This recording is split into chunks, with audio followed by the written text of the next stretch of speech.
Esta homilía llega a ustedes a través de Radio Claret América, el Instituto Bíblico Claretiano de las Américas y su estación hermana Bendita Eucaristía Radio en la ciudad de Fresno. Presentan Poniendo el Evangelio en Práctica con el Padre Manuel Villalobos, un programa para aprender a amar a Dios sin miedo. Iniciamos.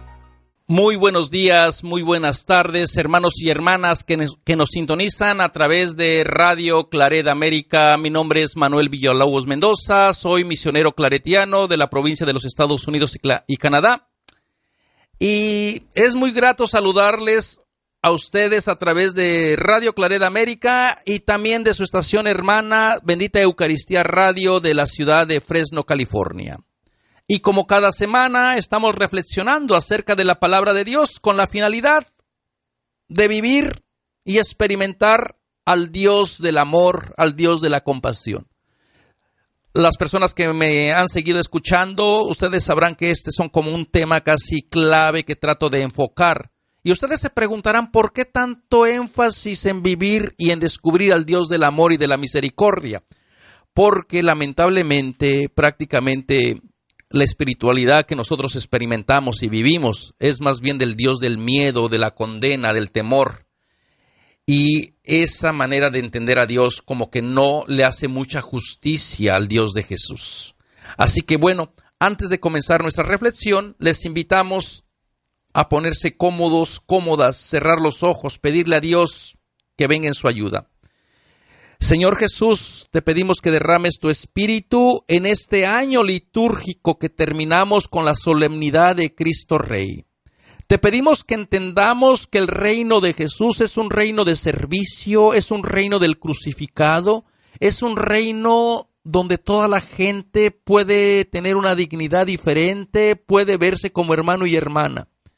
Te pedimos que te hagas presente también en todas las historias de las personas que viven crucificadas por el odio, por el racismo, por tantos miedos que nosotros hemos infundido. Y que tu espíritu, que es libertad, también nos ayude a entender que tu propuesta de vida es para todos y para todas. Te pedimos que nos cuides, que nos des trabajo. Te pedimos por toda la gente que vive en una situación de soledad, por toda la gente que no cree en ti, por todos los jóvenes que no te necesitan según ellos, para que te hagas presente también en sus historias, les cuides y les protejas. Todo esto te lo pedimos en Cristo Jesús. Amén.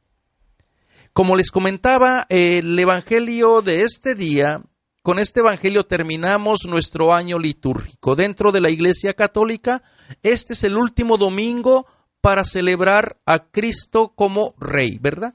Y este es para el domingo 24 de noviembre, y esta es la fiesta de Cristo Rey, y el próximo domingo ya estaremos en Adviento. Hemos terminado el año litúrgico, y la Iglesia nos recomienda para terminar el año litúrgico considerar a Jesús como Rey. Una fiesta muy reciente, un título muy reciente, pero ahorita quizás podemos hablar de esto un poquito. Primero me gustaría hablar un poquito leerles el Evangelio, que está tomado del capítulo 23 del Evangelio de Lucas, del versículo 35 hasta el 43. El pueblo estaba mirando y los jefes se burlaban de él diciendo: «Has salvado a otros, que se salve a sí mismo, si es el Mesías, el predilecto de Dios». También los soldados se burlaban de él.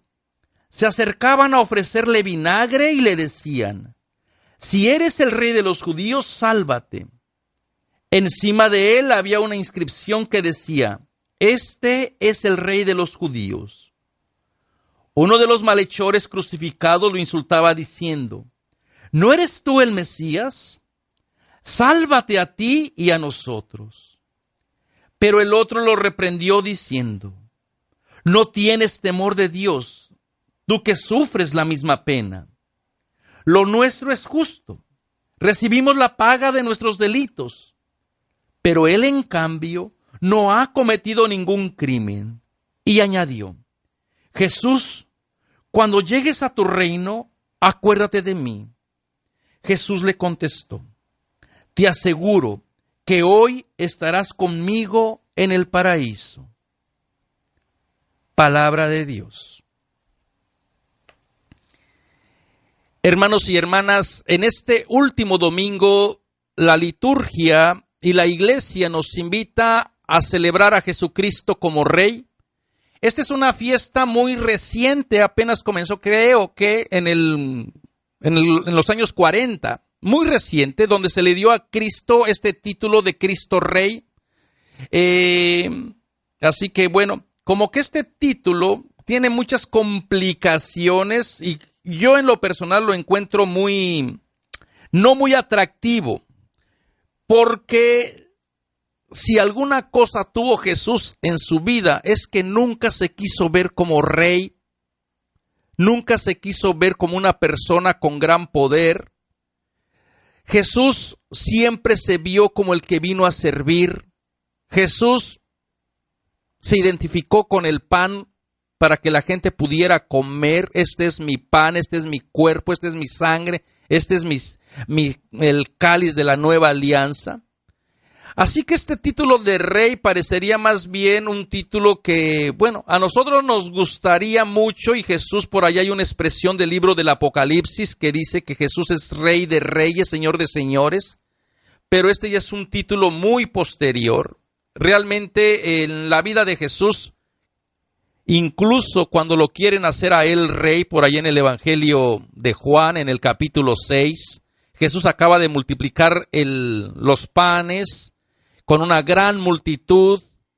Jesús huye de esa multitud porque lo quieren aclamar como su líder, se va al otro lado del lago y cuando llega se da cuenta de que la comunidad ya estaba allí esperándolo y Jesús les dice: ustedes no me andan buscando porque mi palabra da vida, ustedes me buscan porque fueron testigos, saciaron su estómago.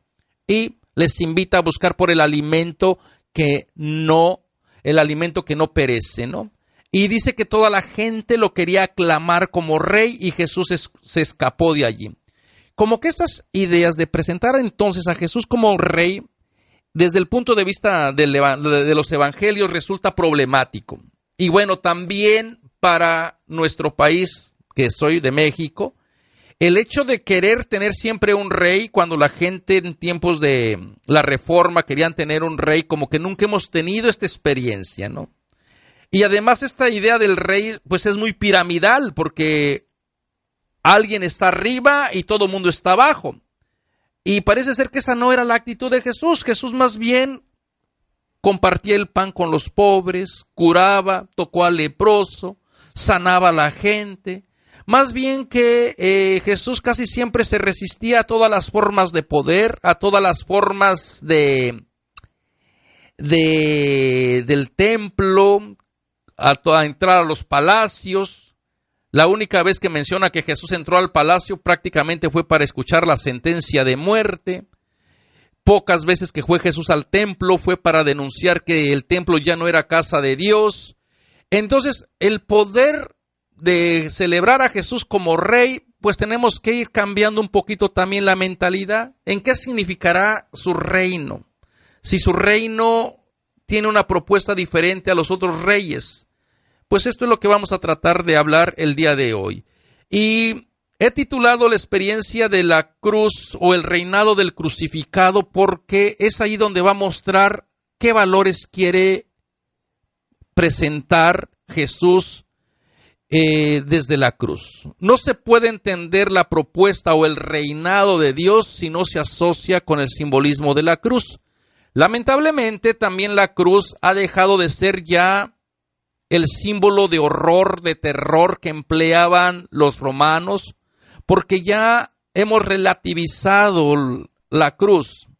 La cruz ya no evoca aquella maldición que hablaba el libro del Deuteronomio sobre los crucificados. Ahora ya la gente se la cuelga, la ponen en joyas, con piedras preciosas.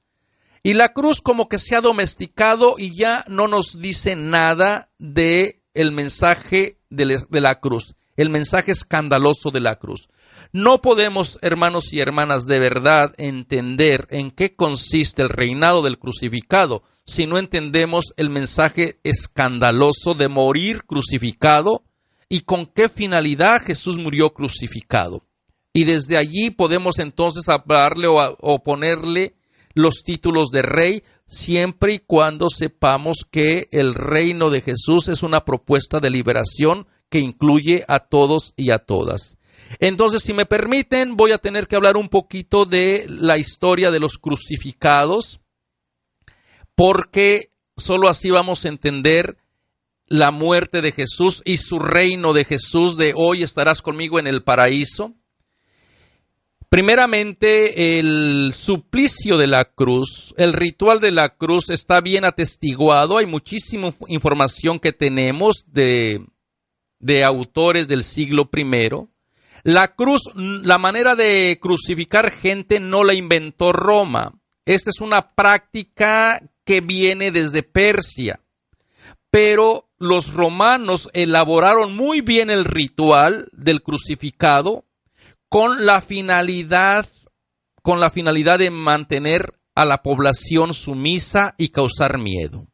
Entonces, todos los rituales del crucificado tenían que pasar por este proceso de exponer a la víctima totalmente desnuda para que la gente lo viera. La gente tenía morbo por ir a ver al crucificado y exponerlo después en la cruz como una manera de decir, esto les puede pasar a toda la gente que intente sublevarse contra Roma. Entonces, la cruz era una de las cosas más horrendas. Incluso a los ciudadanos romanos, por el simple hecho de ser ciudadanos romanos, se les prohibía ser crucificados. Esa era una de las garantías de no ser expuesto como un miserable. La peor de las muertes, decía Juvenal, ¿no? Cicerón, este autor romano, decía que la misma palabra cruz debería de estar ausente del vocabulario del pueblo romano. No se puede ni siquiera mencionar la palabra cruz. ¿Por qué? Porque la cruz realmente era la tortura donde se deshumanizaba totalmente al condenado. Después viene, desde el punto de vista judío, a la gente judía toda la vida le enseñaron de que Dios no puede estar con los condenados, con los que han sido crucificados, porque así lo dice la Escritura, maldito el crucificado que cuelgue del madero, maldito el que cuelgue del madero.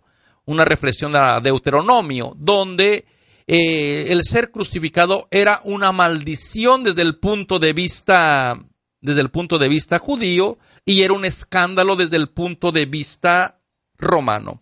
Así que con esa actitud, pues prácticamente no hay escapatoria para Jesús. Y una de las principales personas que comenzó a hablar del evangelio del crucificado fue justamente Pablo.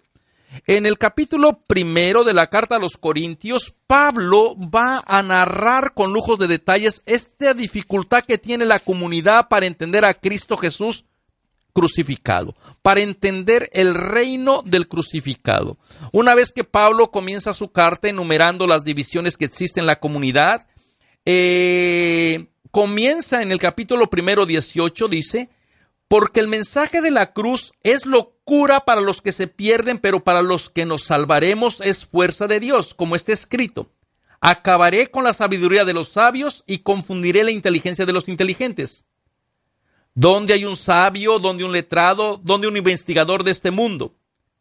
¿Acaso no ha demostrado Dios que la sabiduría del mundo es una locura?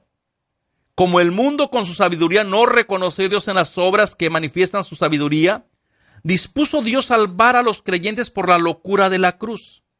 Porque los judíos piden milagros, los griegos buscan sabiduría, mientras que nosotros anunciamos a un Cristo crucificado. Escándalo para los judíos, locura para los paganos. Pero para los llamados, tanto judíos como griegos, un Cristo que es fuerza y sabiduría de Dios, porque la locura de Dios es más sabia que la sabiduría de los hombres, y la debilidad de Dios más fuerte que la fortaleza de los hombres. Así que en este texto, hermanos y hermanas, podemos ver cómo el mensaje de la cruz fue algo que le costó mucho trabajo a la gente entender. ¿Cómo poder entender que en el reino del crucificado, o que Dios actúa por medio del crucificado, cuando toda la vida se les había dicho, se les había programado que Dios no está con el crucificado? ¿Cómo poder entender desde el punto de vista griego que Dios está con un crucificado? Ellos piden sabiduría para entender esta nueva creencia.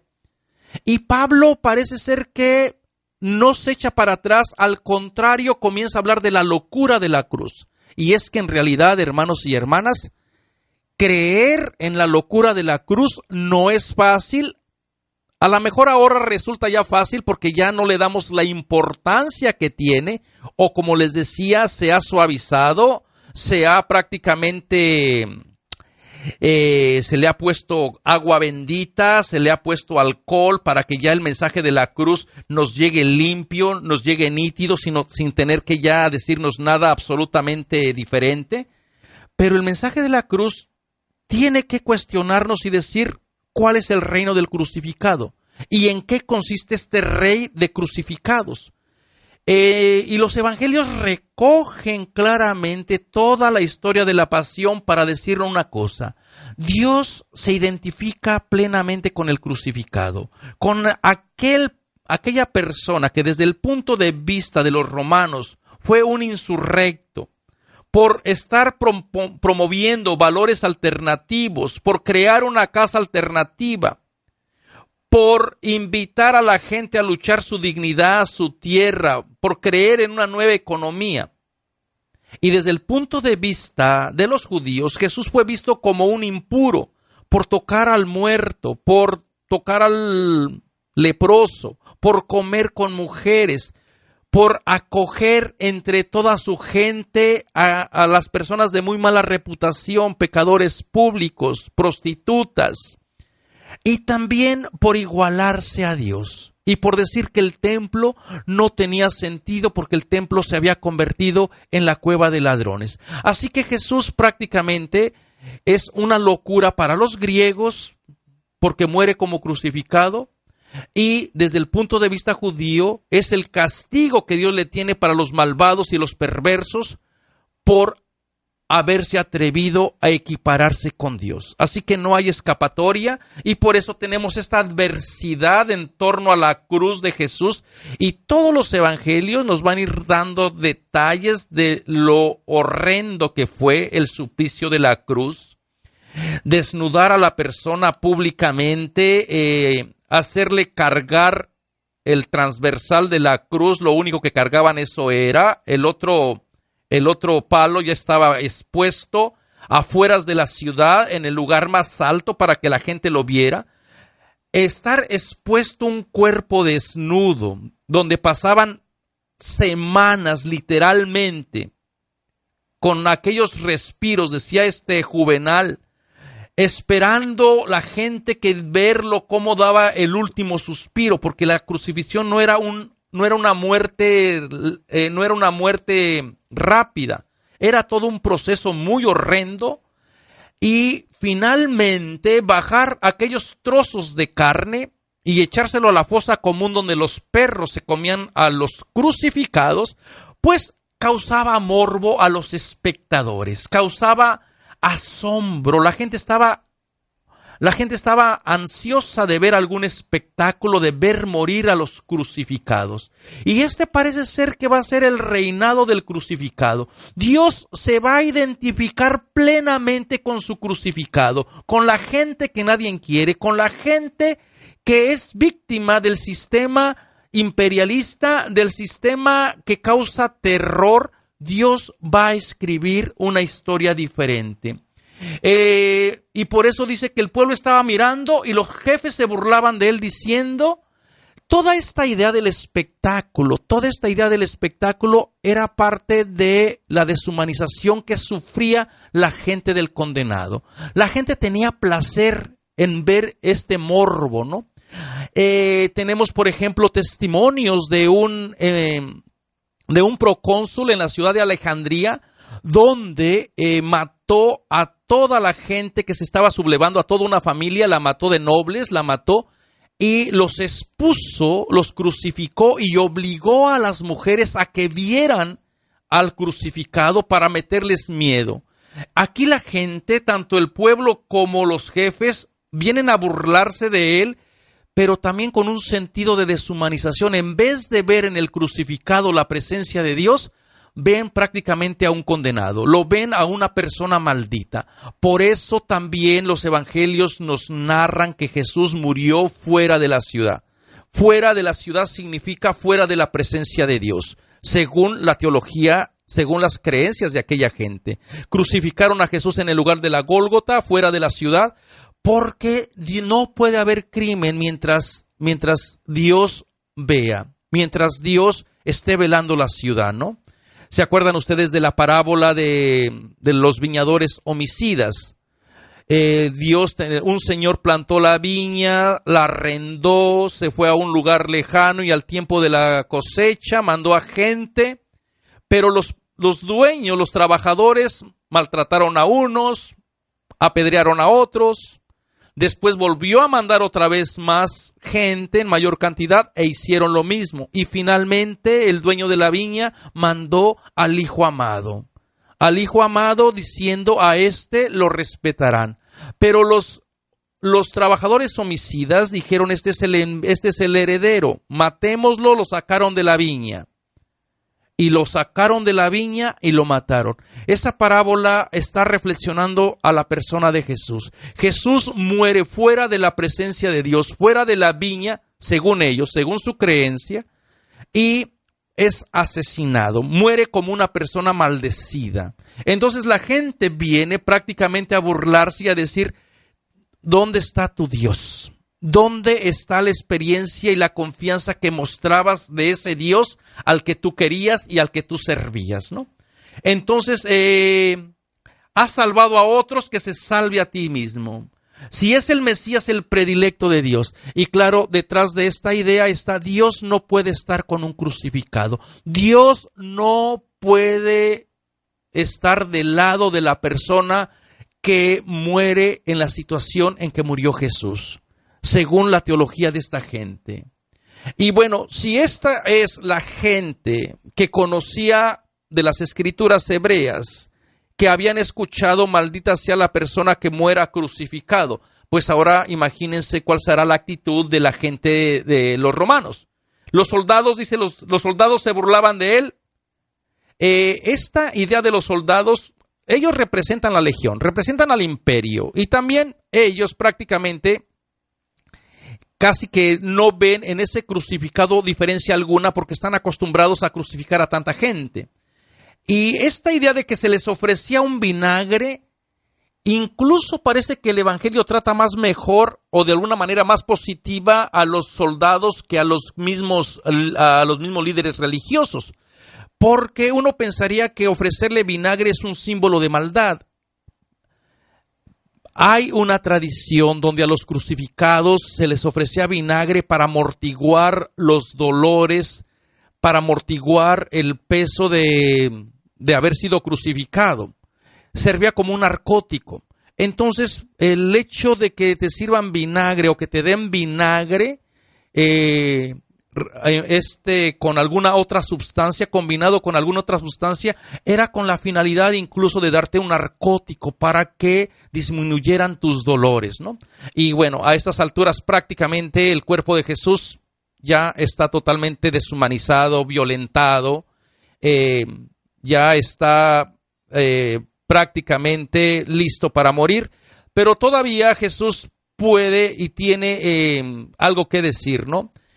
Es interesante cómo cada evangelio va narrando diferentes palabras de Jesús. En el evangelio de Marcos, que es el más antiguo, Jesús solamente habla 3 veces. En cambio aquí Jesús todavía dice: Padre, perdónales porque no saben lo que hacen.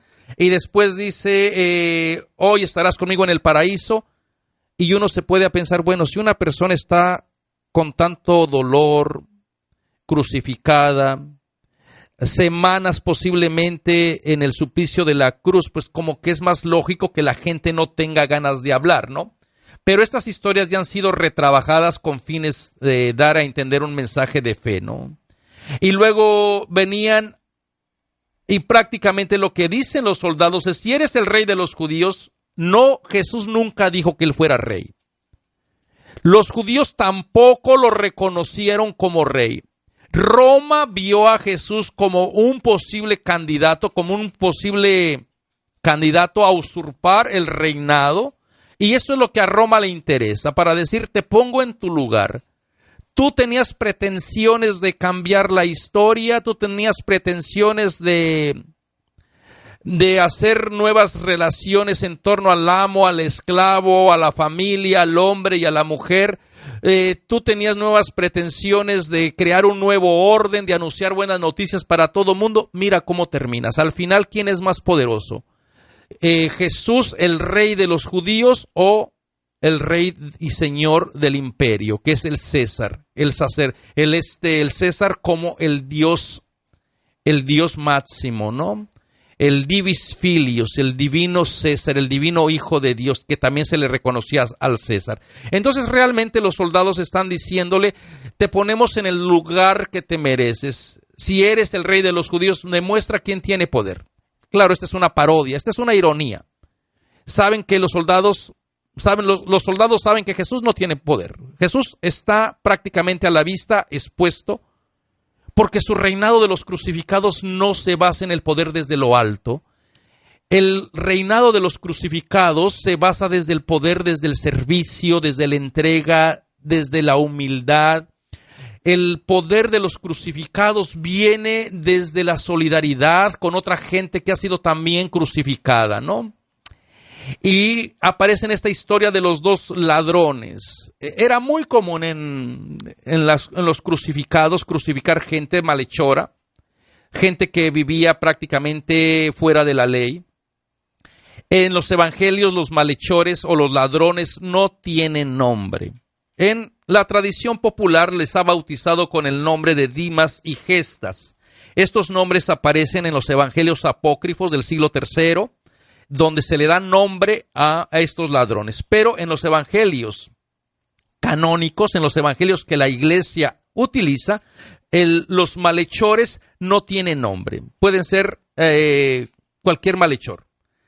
Uno de ellos parece que reta también, no reconoce, se une también a los abusos psicológicos de los sumos sacerdotes, de los soldados, y también empieza a ver a Jesús como una persona maldecida. En cambio, el otro parece ser que es tan buen ladrón que le robó en el último momento la salvación a Jesús, ¿no?